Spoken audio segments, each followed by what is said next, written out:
बोलो गुरुदेव भगवान की जय। प्यारे कृष्ण कन्हैया लाल की जय। श्रीमद् देवी भागवत महापुराण। श्रीमद् देवी भागवत महापुराण प्रथम खंड का पंचम स्कंध चल रहा है और पंचम स्कंध में 33 अध्याय पूरे हो चुके हैं। आज 34वां अध्याय। अथ चतुर्त्रिंशो अध्यायः। मुनिश्वमेधा द्वारा देवी की पूजा विधि का वर्णन। राजा बोले, हे भगवान, अब मुझे उन देवी की आराधना विधि भली भांति बताइए, साथ ही पूजा विधि, हवन की विधि और मंत्र भी बताइए। ऋषि बोले, हे राजन, सुनिए, मैं उनके पूजन की शुभ विधि बताता हूँ, जो मनुष्यों को काम, मोक्ष और ज्ञान को देने वाली तथा उनके दुखों का नाश करने वाली है। मनुष्य को सर्वप्रथम विधि पूर्वक स्नान करके पवित्र होकर श्वेत वस्त्र धारण कर लेना चाहिए।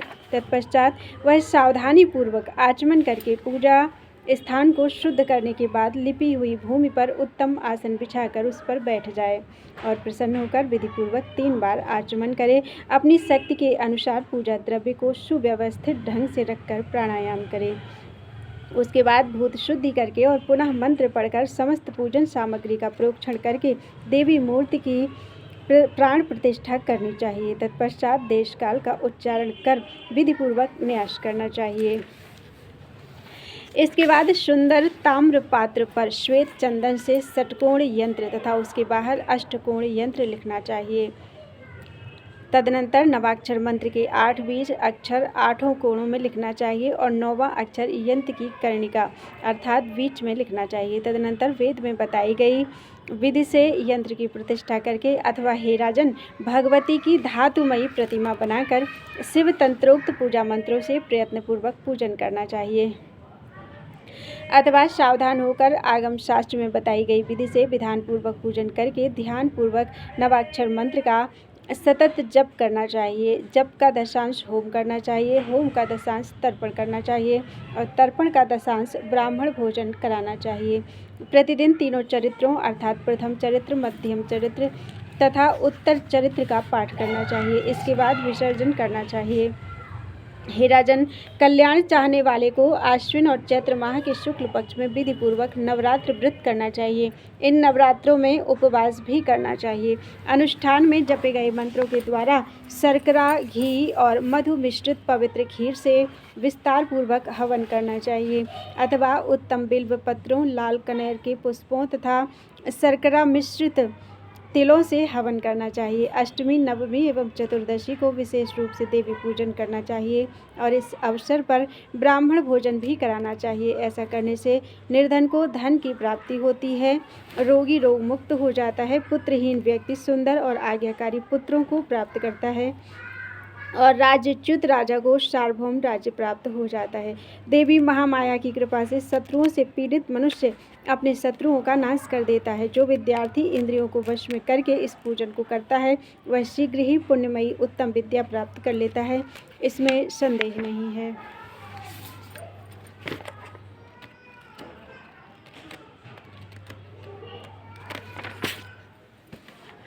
ब्राह्मण, क्षत्रिय, वैश्य अथवा शूद्र जो भी भक्ति परायण होकर जगत जननी जगदम्बा की पूजा करता है, वह सब प्रकार के सुख का भागी हो जाता है। जो स्त्री अथवा पुरुष भक्ति तत्पर होकर नवरात्र व्रत करता है, वह सदा मनोवांछित फल प्राप्त करता है।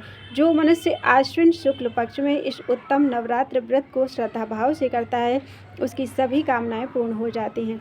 विधि पूर्वक मंडल का निर्माण करके पूजा स्थान का निर्माण करना चाहिए और वहां पर विधि विधान से वैदिक मंत्रों द्वारा कलश की स्थापना करनी चाहिए।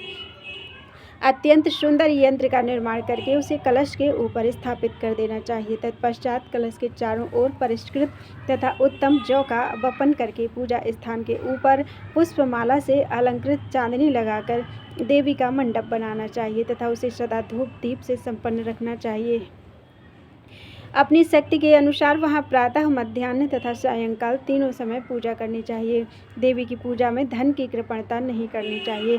धूप, दीप, उत्तम नैवेद्य, अनेक प्रकार के फल, पुष्प, गीत, वाद्य, स्तोत्र पाठ तथा वेद पारायण, इनके द्वारा भगवती की पूजा होनी चाहिए। नानाविध वाद्य बजाकर उत्सव मनाना चाहिए। इस अवसर पर चंदन, आभूषण, वस्त्र, विविध प्रकार के व्यंजन, सुगंधित तेल, हार, मन को प्रसन्न करने वाले इन पदार्थों से विधि पूर्वक कन्याओं का पूजन करना चाहिए। इस प्रकार पूजन संपन्न करके अष्टमी या नवमी को मंत्रोच्चार पूर्वक विधिवत हवन करना चाहिए। तत्पश्चात ब्राह्मण भोजन कराना चाहिए। इसके पश्चात दशमी को पारण करना चाहिए।